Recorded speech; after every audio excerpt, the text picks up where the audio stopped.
Good morning, Thailand. My name is Alex. And I'm Jay. And we have some news updates for you today from around the land of smiles this Tuesday, January 14th. Before we begin, please do remember to subscribe to the channel. It helps us out a lot. Right, Jay? Yes, it does. Indeed. Now, today, we'll be talking about some heists that took chutzpa, where the criminals got away clean. Some tragic and mysterious deaths in Chiang and Koh Tao. And a little later, some updates on South Korea's impeached leaders who are apparently getting a pay rise. Interesting. But first, we're back to Thailand. A dramatic rescue at sea as a catamaran sinks near Phuket. 38 people were rescued after the MRA 888 catamaran sank near Racha Island on January 13th. The vessel, departing from Chalong Pier for a day trip, started taking on water about 1.6 nautical miles off the island's northern coast. All passengers, including tourists and crew, wore life jackets, smart, aiding their survival until rescue teams arrived.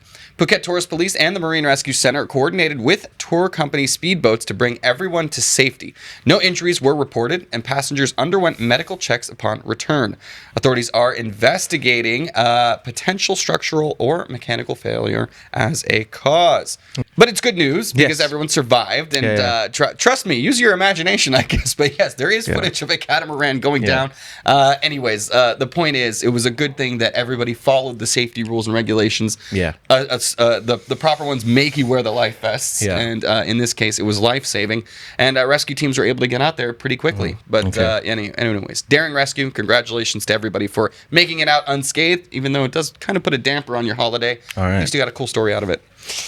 All right, we'll move on to our next story for now, which is regarding a foreign man pickpocketed at a Bangkok mall entrance.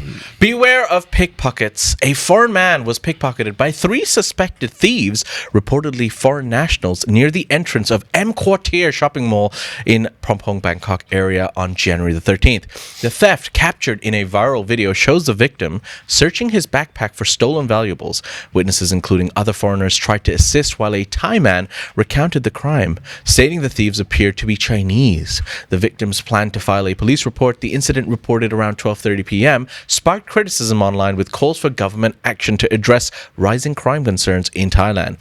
Further updates on the case are pending. This is right next to the BTS area, actually bottom floor, but M Quartier is quite a fancy mall as well. Yeah, I mean, I'm there all the time, and this reminds me of when I was back in Australia, and I used to work at Sunglass Hut. And one of the things that would happen, thieves, they work in teams, right? So that one person is distracting you while the other person is doing the crime and things like that. It seems like it was a team of people that ruined this guy's day, life. I'm not sure how much he lost in this, but unfortunately, they got away with it, it seems. So, and I would also advise, don't pick a fight, because like they are in groups. Sometimes if you do catch one person, the other one comes to help. So just be vigilant. Yeah, it's like those moments like in Europe sometimes, like there are these YouTube channels that try to catch pickpockets, and like they're about to go in the train. The train is a very big spot where people get pickpocketed, and they go, "Attenzione, pickpocket! Pickpocket!" We all saw that video. We should do that. Yeah, that's one way to do it. But this is pretty crazy because it was daring, broad daylight, and as I said, it took some chutzpah. Those jerks. Well, anyways, that's not our only story of unfortunately thievery going on, and this one took even more chutzpah, if I dare say. A Polish man disappeared with valuables after a intimate encounter in Phuket. A Thai woman warned others after losing cash and valuables following a sexual encounter with a Polish man in Phuket. Sharing her experience with the Phuket Times, she recounted meeting the man at a nightclub, visiting bars, and spending the night at a hotel. Upon waking, she found both the man and her belongings gone. She did not disclose the value of her losses or whether she reported the theft to police. The incident sparked online criticisms, with netizens debating issues of foreign crime in Phuket and making offensive remarks about the victim. No victim blaming people. Calls for stricter action against such crimes have increased. Oh my, the tables have turned. Yeah, well, I don't know. Come on, we can't be victim blaming. We don't know what her intentions were. But at the end of the day, this guy came in there, did the deed, and ran away with her stuff. And normally it's the other way around. But I don't know how I feel about this story. I mean, I feel bad for the victim. This is something that a lot of the netizens were saying online. Were like, hey, usually, what is like... That's why you never go back home. be careful when you're picking up strangers. That's Do for your sure. nightly deeds outside, guys. Stay away from home. That's bad advice. Stranger as well. danger. Don't do that either. Well, I guess get a hotel room at least. No, that's what I mean. Like, get a hotel room like, outside of home. Not on the streets, Alex. We're not hooligans here. Hey, man, we've done plenty of stories of people. This is not Got Pangan. Yeah, right. We've done We're plenty not of at the stories. beach. They've been, Pattaya Beach has been sullied plenty of times. So, Oh, yeah, true. careful out there. Yeah. All right. Okay, All right. now serious faces. Serious story coming from the north of Thailand. We're going to Chiang Rai as a hospital error leads to tragic death during a dental surgery. A tragic death during a dental surgery. A Thai woman, Ketsura Buanak, 33, suffocated during dental surgery at a private hospital in Chiang Rai on December the 19th. Ketsura, a traditional Thai dancer residing in Singapore, had sought treatment after a motorcycle accident damaged her teeth. During the procedure, a critical error with the oxygen tube left her without oxygen for 5 minutes, causing her death. The hospital admitted fault and pledged compensation, but has not disclosed specifics, leaving the family frustrated.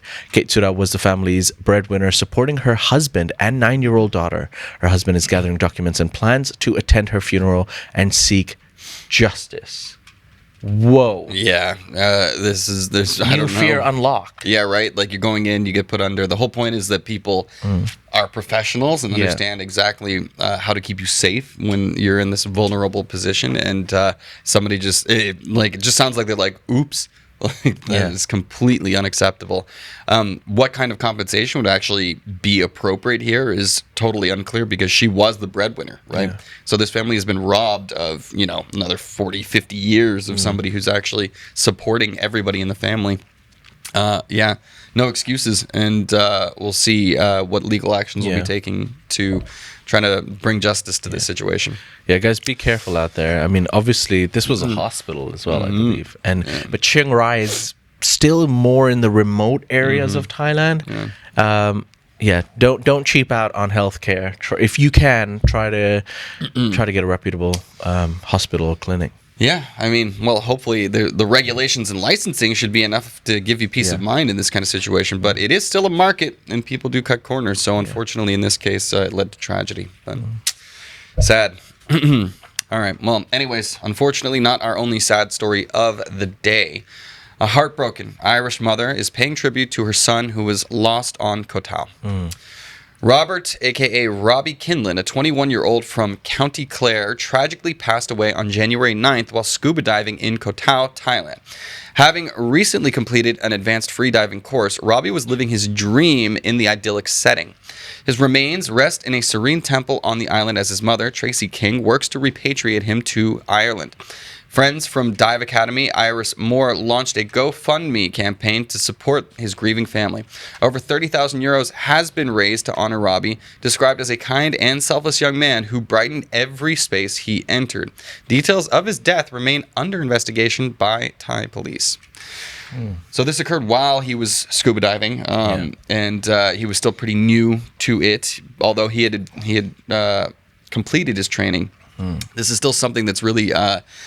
it can be a little sketchy here in Thailand. Sometimes, like in America, in the West, it's very regulated. You have to go through the courses and things like that. Sometimes in Southeast Asia, corners are cut, and people are given the ability to go out there and dive without actually being properly trained. Yeah. Still unclear exactly what the cause of his death was, so we're waiting to find out exactly what happened. But no matter what, there's no getting him back. And once again, awful news coming out of Koh Tao, often dubbed, allegedly, as Death Island. Indeed. It always seems to be coming from a certain place. It does. I mean, there does seem to be, we report... Seems like the Wild West. It does, we report on strange Farang deaths all over Thailand, that's for sure. But for some reason, Koh Tao has gotten this reputation. And unfortunately, it is a beautiful island. It is, People do love it. But... I don't know. I've been yelled at for jumping to that conclusion in the past because I know a lot of people that live there and love it. But this is yet another strange, mysterious one that happened on the island. No denying that. All right. For now, we're going to move on to our next story. This might be great news for a lot of people out there. Thailand approves casino legalization to boost tourism and economy. Legal casinos in Thailand. Thailand's cabinet has approved a draft bill to legalize casinos and gambling. aiming to enhance tourism, create jobs, and attract investment. Prime Minister Paetongtarn Shinawatra announced the decision on January the 13th, marking a significant shift for the country, where most gambling is currently illegal. Allegedly. The plan includes integrating casinos into large entertainment complexes, capitalizing on a market that neighboring countries like Singapore and Cambodia already exploit. Deputy Finance Minister Chulapan projects a 5 to 10% rise in foreign visitors, boosting tourism revenue by 220 billion baht and creating up to 15,000 jobs. While prior efforts faced resistance in the Buddhist nation, the government argues this move will generate substantial state revenue. Hopefully, this bill does get passed and they don't immediately then, after a month, start talking about revoking it. Yeah. Well, this is one of the things where, look, It's happening. Allegedly, there's tons of underground gambling already here in Thailand. It's happening. And the fact that this is one of those things where we already have a gray market, people are already kind of engaging in it. Would it be better to bring that gray market out and put it into an open and accessible market? That is the question. Obviously, the Buddhist nation thing, and people are worried about, all right, how is this going to affect poor people? Gambling addictions will go up. There's no denying that, but it would do it would be excellent for tourism. I think gambling, like casinos in Thailand just kind of makes sense for some reason. I've always thought about casinos in like Macau. It's a bit more, like high roller kind of situation. But yeah, you're right. What regulations will be there? Is it going to be like Cambodia where nationals aren't allowed to actually gamble in these casino complexes? Or is everyone allowed? Yeah, I doubt that. Is the debt just going to go... There's no way that Thai high society wouldn't want in on that. I don't think so. I think we'll see. Pai Jisu asks, isn't the lottery gambling? Whoa, Pai Jisu. I mean, it is. It's not if it's from the government. I mean, that's the thing. The government will be getting their beaks in this, I imagine, as well. I don't know. Let's see. Look, I think it's still quite a couple of years away. The bill needs to be fully kind of go through Parliament. Then it needs to be in the Gazette. Then they're going to start construction. It's going to take a couple of years.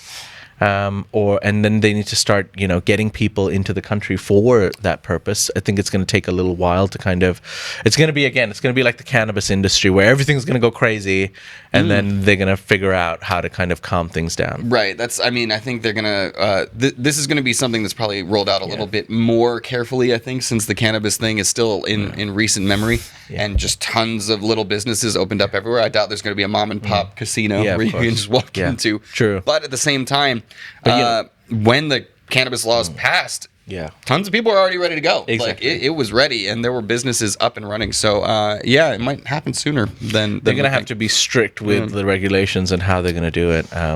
It would be funny to see, because the casinos make a lot more money for the government. The government takes, let's say, on average, this is just a random, on average they take 5 years to build a bridge, but casinos get done in a year because that's where the money is, baby. I mean, casinos make money, bridges cost money, I think. True. So that's one of those things. So let's not care about the government infrastructure. For our Thailand section of the news, everybody, we're going to be rambling on to our ASEAN Now section, where our first stop is over in Malaysia. Now, there's been some controversy at the highest levels over there as the Malaysian Prime Minister denies concealing documents on ex-Prime Minister Najib's home detention. So, Prime Minister Anwar Ibrahim denied claims that his government concealed a document allegedly entitling jailed ex-Premier Najib Razak to serve his sentence under home detention. Najib's legal team asserts the document tied to a pardon by former King Al-Sultan Abdullah exists but has been ignored by authorities.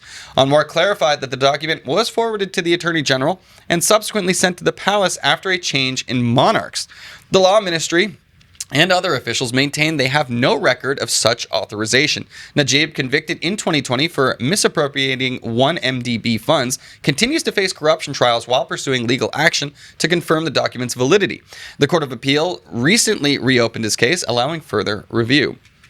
The hell's going on? I have no What's idea. Going on? This is lost documents. Yeah, so he is contending that he got a pardon from the former Sultan. Current Prime Minister's like, I don't know what you're talking about. Look, there was some documents somewhere, but we can't find it. I have no idea. Yeah. But the point is, this guy is under fire. This is he's fighting his previous trials. There's more corruption trials down the pike.